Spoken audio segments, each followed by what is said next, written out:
Bonjour tout le monde et bienvenue dans ma petite cuisine. Alors aujourd'hui je vais vous parler du sapin baumier. Alors je vous ai fait un atelier très long sur ce qu'on pouvait faire avec le sapin baumier, et aussi je vous ai présenté la fabrication du miel de sapin baumier, et j'avais le goût de faire un atelier court où on ne fait juste que la fabrication du miel de sapin baumier, parce que j'ai réalisé en le voyant que ça faisait beaucoup de choses d'un coup. Ça c'est tout à fait moi, c'est mon gros problème.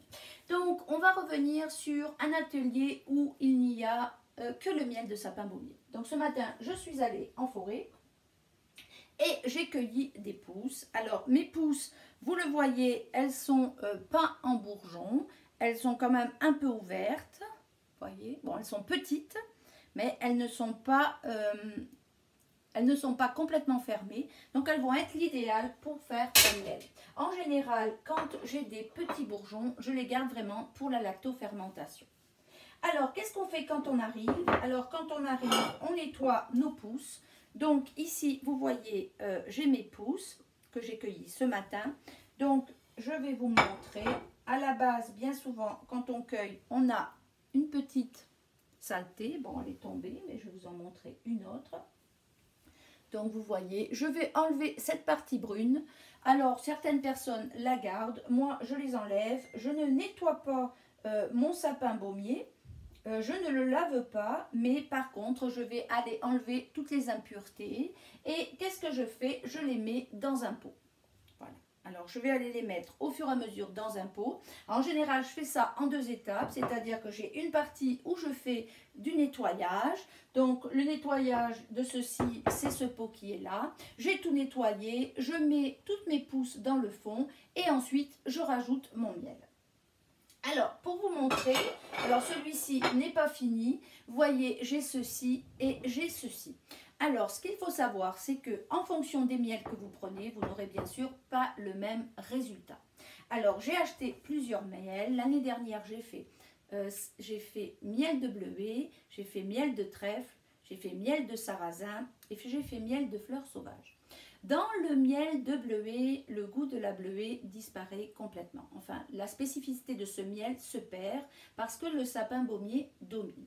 Dans le miel de trèfle et dans le miel de fleurs sauvages, le sapin baumier prend toute sa force parce que ce sont des miels qui sont légers, et donc le miel de sapin baumier va vraiment s'exprimer et va complètement transformer le goût de votre miel. Si vous le goûtez avant et après, il est vraiment très différent et il a un goût très fort. Si vous n'aimez pas la pousse de sapin baumier, alors souvent je dis aux gens, goûtez-la, parce que vous ne l'aimerez pas plus après. Parce que quand on le transforme, c'est ce goût de la forêt qu'on a en bouche qu'on va retrouver. Si on aime beaucoup ce goût, c'est sûr qu'il vaut mieux prendre un miel qui est peu goûteux pour que ressortent toutes les saveurs de la pousse de sapin baumier. Dans le miel de sarrasin, alors ce qui est intéressant, c'est que le miel de sarrasin, il est très fort. Donc le sapin baumier ne peut pas prendre toute sa force. Il est obligé de partager son espace avec le miel de sarrasin. Donc on va avoir un équilibre des saveurs. Pour quelqu'un qui aimerait moins, ça serait plus intéressant. Ma fille, par exemple, qui n'aime pas les pousses lacto-fermentées, qui ne va pas aller manger la pousse comme un bonbon, elle va préférer le miel de sarrasin parce que du coup, le sarrasin est très présent et il y a juste une petite note de la forêt qui persiste. Et pourtant, je fais moitié-moitié. L'année dernière, j'ai fait plusieurs tests et j'avais mis des quantités différentes, et en fait, je m'aperçois que ce que j'aime, c'est moitié-moitié. Donc, ce que je fais, c'est que je remplis mes jeunes pousses sur le bas, une fois que je les ai nettoyées. Je vais jusqu'à la moitié de mon pot, et là, ensuite, j'ajoute mon miel, et après, je ferme. Voilà. Alors là, ils sont tous remontés. Je les ferme tous.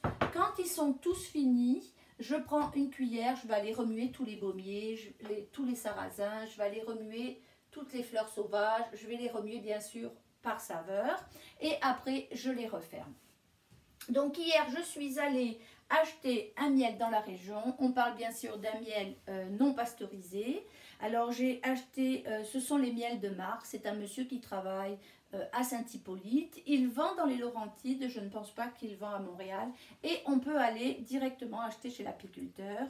On lui téléphone, puis on lui dit qu'on arrive. Et voilà, donc hier, j'ai commandé 6 kilos de miel. Et je suis allée les chercher pour faire mes préparations directement. Parce que quand je cueille, je fais directement ma préparation. Donc, vous voyez, ici, j'ai commencé avec le miel de fleurs sauvages. Vous voyez, je ne l'ai pas fini, mais je voulais prendre de l'avance juste pour vous le montrer. Donc là, j'ai mis moitié-moitié. Je vais continuer à monter mon miel et continuer à monter mes jeunes pousses. Une fois qu'ils sont finis, qu'est-ce qu'on fait? On met une date dessus, date de fabrication. Je mets toujours le type de miel, bien que il me reste juste ceci, mais voyez, à la fin, on sait vraiment le type de miel. Le sarrasin ressort tout de suite. C'est sûr que si vous faites miel de trèfle ou miel de fleurs sauvages, vous verrez peut-être pas la différence. Mais là, cette année, j'ai pris juste de miel. Alors, quand ils sont finis, qu'est-ce que je fais? Alors moi, je les mets dans un placard. Bien souvent, c'est celui-ci, parce que c'est un placard que je n'ouvre pas. Je les mets dans une boîte, on ne sait jamais, parce que parfois, ça coule un peu. Donc, je les mets dans une boîte pour s'il y a un dégât. Et je les laisse fermer et je les oublie pour 3 semaines ou 4 semaines. À partir de 4 semaines, ils sont bons. Alors moi, parfois, ils restent beaucoup plus longtemps parce que je les consomme au fur et à mesure. Au moment où je les consomme, je vais aller filtrer. Donc, je vais aller enlever toutes mes jeunes pousses que je garde parce qu'elles sont très bonnes, parce que c'est juste des petites pousses et qu'elles sont dans le miel. Donc, elles sont encore bonnes à manger. Je ne les jette pas. Je vais aller les mettre dans mes tisanes, je vais aller les mettre dans mes gâteaux, je peux aller les mettre dans ce que je veux. Mais je vais me faire deux contenants. Donc, un contenant où il n'y aura que du miel. Donc, vous avez ici un contenant où je n'ai que mon miel pour le petit déjeuner.